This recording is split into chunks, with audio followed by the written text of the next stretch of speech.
ఉత్తరాలు సెంచరీ దాటేసింది. ఇంకా 10 ఇయర్స్ ఎక్కువగానే ఉంది. స్టిల్ ఇంకా బాగానే ఉంది. ఆ బామ్మ 110 ఏళ్ల బర్త్డే సెలబ్రేషన్స్ జరుపుకుంది. జగిత్యాల జిల్లా ధర్మపురి మండలం కమలాపూర్ గ్రామంలో వృద్ధురాలి పూదారి రాజవ్వ 110 జన్మదిన వేడుకలను కుటుంబ సభ్యులు ఘనంగా నిర్వహించారు. ముని మనవలు మనవరాళ్ల మధ్య సెలబ్రేట్ చేశారు.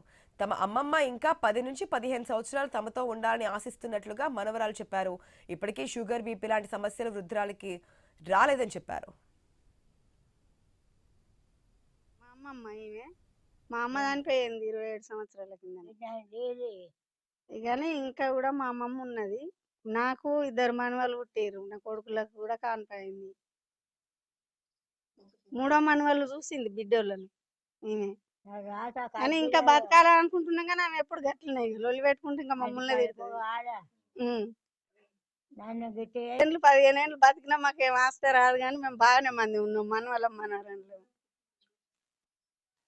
నా కొడుకు మనవాడు పెళ్ళయ్యేదాకా బతుకుతా అంటే బతకని ఇంకా వాళ్ళకు పుట్టినాక కూడా పుట్టేదాకా కూడా బతుకుతా అని మేము కోరుకుంటున్నాం. నా మనవల కొడుకుల లగ్గాలయ్యేదాకా బతుకుతా అని నవ్వింది సంబరపడుకుంటా. మా నాన్నమ్మ వల్ల 3 అక్కయ్యలు 2 అన్నదమ్ములు. ఇదే విలేజ్ లో పుట్టారు, ఇదే విలేజ్ లో పెరిగారు. ఇదే తల్లి గారు, ఇదే ఊరు. 3 అక్కయ్యలు 2 అన్నదమ్ములు. వాళ్ళకు పుట్టిన పిల్లలు కూడా, కొడుకులు కూడా చనిపోయారు, బిడ్డలు చనిపోయారు. కానీ ఇది దాదాపు ఇప్పుడు 100 సంవత్సరాల నుంచి ఇట్లనే మంచిగా బతుకుతున్నది.